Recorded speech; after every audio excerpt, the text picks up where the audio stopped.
రోజు ఎన్టీఆర్ జలశ్రీ కింద త్రాగునీటి సురక్షితమైన మంచినీటి ఇస్తే అది గవర్నమెంట్ కి ఇస్తే దాన్ని కూడా ట్రస్ట్ నుంచి ఇచ్చిన దాన్ని సర్వనాశనం చేశారు. మళ్ళీ హామీ ఇస్తున్నా, ప్రతి ఒక్క ఇంటికి ట్యాప్ పెట్టి సురక్షిత మంచినీళ్లు తెలుగుదేశం పార్టీ ఇచ్చే కార్యక్రమానికి శ్రీకారం చుట్టాం.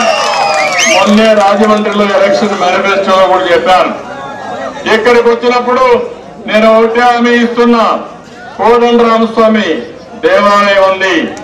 ఆ దేవాలయం ఎప్పుడూ జమీందారులు కట్టిన దేవాలయం.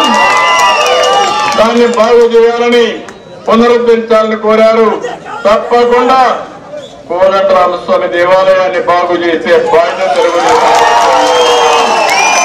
ఎంతైనా పర్వాలేదు, రాళ్లబరుగురులో మీరందరూ ఆనందించే విధంగా ఆ కార్యక్రమం చేసే బాధ్యత తెలుగుదేశం పార్టీ చెప్తున్నా.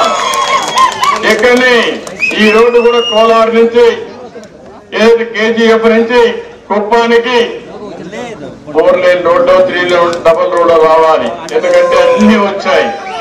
మళ్ళీ నేను హామీ ఇస్తున్నా, అది కూడా పూర్తి చేసి నేరుగా మన రాళ్లబరుగురులో కాకుండా బైపాస్ రోడ్ వేసి తప్పకుండా దీన్ని కూడా పూర్తి చేస్తాం.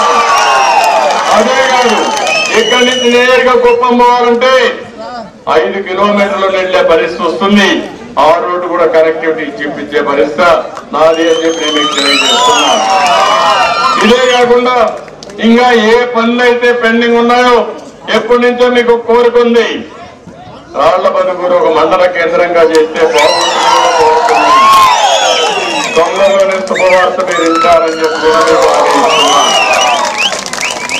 ఇలాంటి కార్యక్రమాలు మళ్ళా మనం చేసుకుందాం.